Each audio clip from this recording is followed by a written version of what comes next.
வணக்கம். இது people English series. இந்த வீடியோல நாம இன்ட்ரஸ்டிங்கான 2 ஃப்ரேசஸ் பார்க்க போறோம். எந்த மாதிரி இடங்கள்ல யூஸ் பண்ற ஃப்ரேசஸ் அப்டின்னா, ஒரு விஷயத்த செய்ய எனக்கு மனசே வரல. அவகிட்ட கேட்கறதுக்கு எனக்கு மனசு வரல. அத சாப்பிடவே எனக்கு மனசு வரல. இப்படி செய்ய உனக்கு எப்படி மனசு வந்துச்சு? இப்படியெல்லாம் நம்ம சொல்றோம் இல்லையா? இத எப்படி இங்கிலீஷ்ல சொல்றது? இதான் நம்ம பார்க்க போறோம்.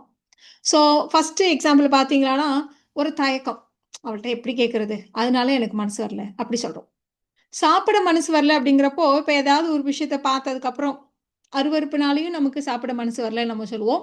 இல்ல அ துக்கத்தினாலயும் எனக்கு சாப்பிட மனசு வரலன்னு சொல்லுவோம். ஸோ இந்த மாரி டிஃபரண்ட் ஃபீலிங்ஸ்ல நம்ம மனசு வரல அப்படின்னு சொல்றோம் இல்லையா?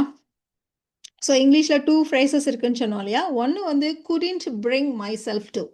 இந்த இடத்துல மை செல்ஃப்ன்னு சொல்லியிருக்கோம். நம்ம சப்ஜெக்ட் என்னவோ அதுக்கேத்த மாரி ஹிம்செல்ஃப், ஹெர்செல்ஃப் இந்த மாதிரி நம்ம மாத்திக்கணும். ஸோ இது ஒரு ஃப்ரேஸ். இன்னொன்னு don't have the heart to. இது இன்னொரு ஃப்ரேஸ். பட் இதில ஒரு சின்ன டிஃபரன்ஸ் இருக்கு. என்ன அப்டின்னா, இப்ப நம்ம சொன்ன மாதிரி டிஃபரண்ட் ஃபீலிங்ஸ்க்கு நம்ம மனசு வரலன்னு சொல்றோம். ஸோ இந்த குடன்ட் பிரிங் மை செல்ஃப் டூவ நீங்க டிஃபரண்ட் ஃபீலிங்ஸ்க்கு மனசு வரல, துணிச்சல் வரல அப்டி நம்ம சொல்லலாம். இப்போ அவள நிமிர்ந்து பார்க்க கூட எனக்கு மனசு வரல. அஃப்கோர்ஸ் தமிழ்ல அந்த இடத்துல மனசு வரலன்னு சொல்ல மாட்டோம். துணிச்சல் வரல. எப்போ கில்ட் ஃபீலிங்ல அப்டி நம்ம சொல்லுவோம். பயத்தினால சொல்லுவோம்.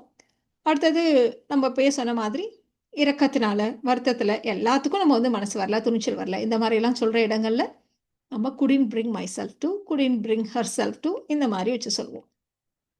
இப்ப எக்ஸாம்பிள்க்கு, அவள்ட்ட உண்மைய சொல்ல எனக்கு மனசே வரல. உண்மைய சொன்னா அவ வருத்தப்படுவா அப்படிங்கிறதுக்காக நம்ம அப்படி சொல்றோம் இல்லையா? ஸோ எனக்கு மனசு வரவில்லை. இத தான் நம்ம ஃபர்ஸ்ட்டு சொல்லப் போறோம். ஸோ சப்ஜெக்ட் ஐ, அதே மாதிரி மை செல்ஃப்ன்னு போடணும். இல்லையா? அப்ப I couldn't bring myself to பக்கத்துல எதை செய்ய மனசு வரலங்கிறதுக்கான வெர்ப போட்டுடுங்க. இங்க சொல்ல மனசு வரலன்னு இருக்கு. அதனால tell. I couldn't bring myself to tell her the truth. அவகிட்ட உண்மையை சொல்ல. I couldn't bring myself to tell her the truth. இப்ப இந்த எக்ஸாம்பிள் பாருங்க. அந்த நியூஸ கேட்டதுக்கு அப்புறம் எனக்கு ரொம்ப வருத்தமா இருந்துச்சு. எனக்கு சாப்பிடவே மனசு வரல. அப்படின்னு நம்ம சொல்லப் போறோம். ஸோ வருத்தத்துல, சேட்னஸ்ல நம்ம சொல்றோம். ஸோ எனக்கு சாப்பிட மனசு வரவில்லை. அதேதான். I, myself.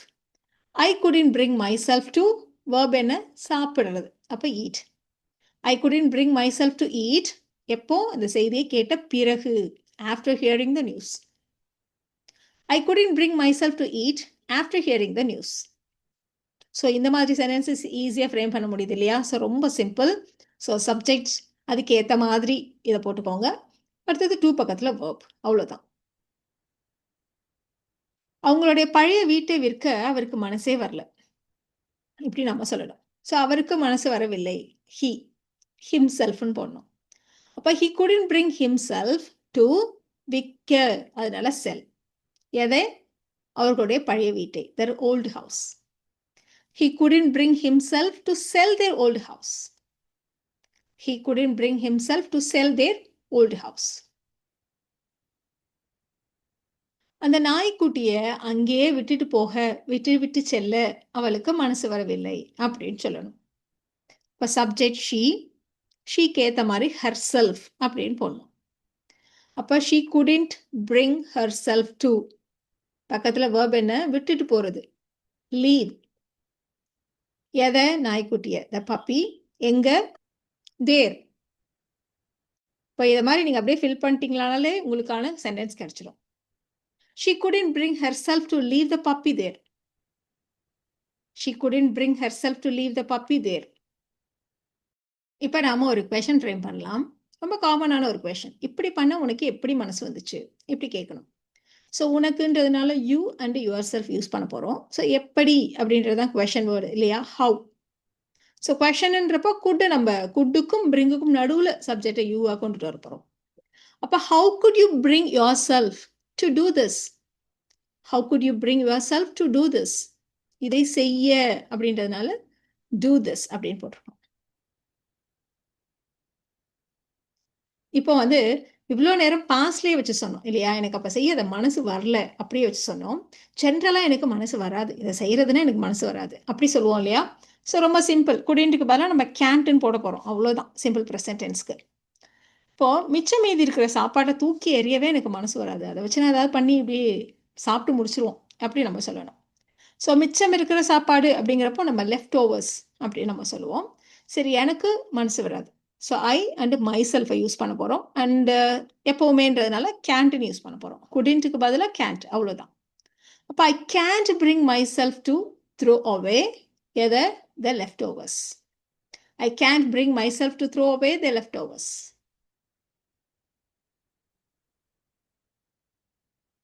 இப்போ இவ்வளோ நேரம் டிஃப்ரெண்ட் ஃபீலிங்ஸ் பார்த்தோம். இப்போ நம்ம சாப்பாட்டை தூக்கி எறிகிறதெல்லாம் இரக்கம், கருணையால் இல்லை. ஜென்ரலாக அது நமக்கு வந்து அது ஒப்பாது அப்படின்னு நம்ம சொல்கிறோம். அது வந்து வேஸ்ட் ஆகும் அப்படின்ற ஃபீல்னால நமக்கு தயக்கமாக இருக்கும், அது செய்ய மாட்டேன் அப்படின்னு நம்ம சொல்கிறோம். ஸோ இது மாதிரி டிஃப்ரெண்ட் ஃபீலிங்ஸ்க்கு நம்ம வந்து குடின் bring my self, can bring my self இப்படி தான் நம்ம யூஸ் பண்ணுவோம். இப்போ இந்த இடத்துல பாருங்கள், டிஃப்ரெண்ட் ஃபீலிங்ஸில் கில்ட்டுன்னு ஒன்று சொன்னோம் இல்லையா? ஸோ ஒரு விதமாக எனக்கு வந்து ஐயோ இப்படி பண்ணிட்டோமே அப்படின்ற உணர்வு. இப்படி பண்ணதுனால அவளை நிமிர்ந்து பார்க்கவே முடியல அப்படி நம்ம சொல்கிறோம். இந்த இடத்துல கரெக்டாக மனசு வரல, துணிச்சல் அந்த மாதிரி வார்த்தை அந்த இடத்துல வராட்டி கூட, ஸோ அதுதான் அர்த்தம் இல்லையா? ஸோ இந்த மாதிரி இடங்கள்லையும் நீங்கள் அதே குடின் பிரிங் மை செல்ஃபை நம்ம வந்து யூஸ் பண்ணலாம். அஃப்கோர்ஸ் இந்த இடத்துல சப்ஜெக்ட் ஹீ அப்படின்றனால ஹிம்செல்ஃபை யூஸ் பண்ண போகிறோம். அப்போ he couldn't bring himself to பார்க்கறது, நிமிர்ந்து பார்க்கறதுன்னா look at her. He couldn't bring himself to look at her. He couldn't bring himself to look at her. இப்போ நாம நிறைய எக்ஸாம்பிள்ஸ் பார்த்தாச்சு couldn't bring myselfக்கு. இப்போ அடுத்து நம்ம பார்க்க போகிறது the not have the heart to. இதை நம்ம பார்க்க போகிறோம். ஸோ இது நம்ம ஸ்பெசிஃபிக்காக இரக்கம், பாசம், கருணை இதுக்கு மட்டும்தான் யூஸ் பண்ணுவோம். ஸோ இந்த மாதிரி கில்ட் ஃபீலிங், இல்லை எனக்கு செய்ய மனசு வராது, பொதுவாக சாப்பாடெலாம் தூக்கி போட மனசு வராது, அந்த மாதிரி இடங்களுக்கெல்லாம் நம்ம வந்து இந்த ஹார்ட் இந்த வச்சு நம்ம சொல்ல மாட்டோம். ஸோ இந்த இடத்த மனசு ஒத்துக்கல, மனசு வராது அப்படின்றது பாவமாக இருந்துச்சு, நம்ம இரக்கம், கருணை அந்த மாதிரி இடங்களில் மட்டும்தான் இந்த don't have the heart to அப்படின்ற ஃப்ரேஸை நம்ம யூஸ் பண்ணுவோம். இப்போ எக்ஸாம்பிளுக்கு குழந்தைய திட்ட அவளுக்கு மனசு வரல. ஸோ இரக்கம், கருணை, பாசம் இதுதான் இல்லையா? ஸோ அவளுக்கும் மனசு வரவில்லை, பாஸ்டில் தான் நம்ம சொல்கிறோம். இப்போ she didn't have the heart to என்ன செய்ய, திட்டுறதுக்கு, ஸ்கோல்டு. யாரை? குழந்தைய, the child. She didn't have the heart to scold the child. She didn't have the heart to scold the child. இப்போ இது ரொம்ப காமனான ஒரு சென்டென்ஸ். இல்லைன்னு சொல்ல எனக்கு மனசு வரல, இப்படி நம்ம சொல்லணும். இப்போ எக்ஸாம்பிளுக்கு அவன் உதவின்னு கேட்டப்போ இல்லைன்னு சொல்ல எனக்கு மனசு வரல, இப்படி சொல்ல போகிறோம். ஸோ எனக்கு மனசு வரல. அப்போ I didn't have the heart to எதுக்கு, நோ சொல்கிறதுக்கு. இப்போ to say no, I didn't have the heart to say no. எப்போ அவன் உதவின்னு கேட்டப்போ, when he asked for help. I didn't have the heart to say no when he asked for help. So இப்போ இந்த இடத்துல feeling அப்படிங்கிறப்போ இரக்கம் அப்படி சொல்லலாம். இப்போ இதுவே வீட்டில் குழந்தைங்க நல்லா தூங்கிட்டு இருப்பாங்க, அப்பா திட்டுவார், என்னம்மா தூங்கிட்டு இருக்காங்க, என்ன பண்ணுற, எழுப்பலையா அப்படி சொல்லுவார். அப்போ அம்மா சொல்லுவாங்க, சரி நல்லா தூங்கிட்டு இருந்தா அவளை எழுப்பவே எனக்கு மனசு வரல. ஸோ பாசம் இல்லையா? So didn't have the heart to அப்படி வச்சு சொல்ல போகிறோம். ஸோ அவள் நல்லா தூங்கிட்டு இருந்தா அப்படின்றத ஷி வாஸ் ஃபாஸ்ட் அஸ்லீப் அப்படின்னு நம்ம சொல்லுவோம். She was asleep. இன்ஃபேக்ட் வந்து கரெக்டாக சொல்லணும்னா ஷி வாஸ் ஃபாஸ்ட் அஸ்லீப் அப்படின்னு சொல்லுவோம். I didn't have the heart to, இந்த இடத்துல வேர்ப் பாருங்க, எழுப்புறது. ஸோ நாமளாக எந்திரிக்கிறத வந்து வேக்கப்னு சொல்லுவோம். அடுத்தவங்களை எழுப்புறதுங்கிறப்போ யாரை எழுப்புறோமோ அதை வந்து நடுவில் போட்டுடணும், வேக்குக்கும் அப்புக்கும் நடுவில் போட்டுடணும். ஸோ அவளே எழுப்ப எனக்கு மனசு வரல, to wake her up. She was asleep, she was fast asleep. I didn't have the heart to wake her up. So couldn't bring myself to and don't have the heart to. இது ரெண்டுக்குமே நிறைய examples பார்த்தோம். couldn't bring myself to இதை வந்து நம்ம எல்லா எமோஷன்ஸ்க்கும் use பண்ணலாம். didn't have the heart to இதை நாம ஒன்லி அன்பு, பாசம், இரக்கம், கருணை. இப்போ ஈஸியாக சொல்லணும்னா பாவமாக இருந்துச்சு அப்படின்னு நீங்கள் எங்கெல்லாம் சேர்த்துக்க முடியுமோ அந்த இடங்களில் மட்டும் நீங்கள் இந்த didn't have the heart to use பண்ணுங்கள். இப்போ இந்த சென்டென்சஸை நீங்கள் ட்ரை பண்ணுங்கள். அந்த இடத்த விட்டு போகவே அவங்களுக்கு மனசு வரல. ஸோ இந்த இடத்துல கண்டிப்பாக அது அவ்வளோ அழகாக இருந்துச்சு, அதனால அவங்களுக்கு போக மனசு வரல அப்படி சொல்கிறோம் இல்லையா? ஸோ அவளை திரும்பவும் கேட்க எனக்கு துணிச்சல் வரல, எனக்கு பயமாக இருந்துச்சு, திரும்ப கேட்க மனசு வரல அப்படி சொல்கிறோம். அவன் எக்ஸாமில் ஃபெயில் ஆயிட்டான் அப்படின்னு அவன்கிட்ட சொல்ல அவளுக்கு மனசு வரல அப்படின்னு நம்ம சொல்லணும். ஸோ இந்த 3 சென்டென்சஸை நீங்கள் ட்ரை பண்ணுங்கள். ஸோ எந்த இடத்துல எந்த ஃப்ரேஸ் கரெக்டாக ஃபிட் ஆகும் அப்படின்றத பார்த்துக்கோங்க. ஸோ உங்களுக்கான ஆன்சர்ஸ் அடுத்த ஸ்லைடில் செக் பண்ணிக்கலாம்.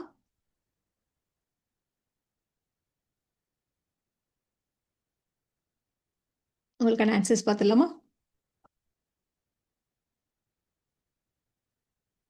ஸோ இந்த இடத்துல சப்ஜெக்ட் தேன்றதுனால themselvesன்னு போட்டிருக்கோம். ஸோ இந்த வீடியோவில் நாம couldn't bring myself to, don't have the heart to, இந்த 2 phrases-ஐ எப்படி யூஸ் பண்ணணும் அப்படின்றத தெரிஞ்சுக்கிட்டோம். இந்த வீடியோ உங்களுக்கு யூஸ்ஃபுல்லாக இருக்கும்னு நினைக்கிறேன். Thank you so much.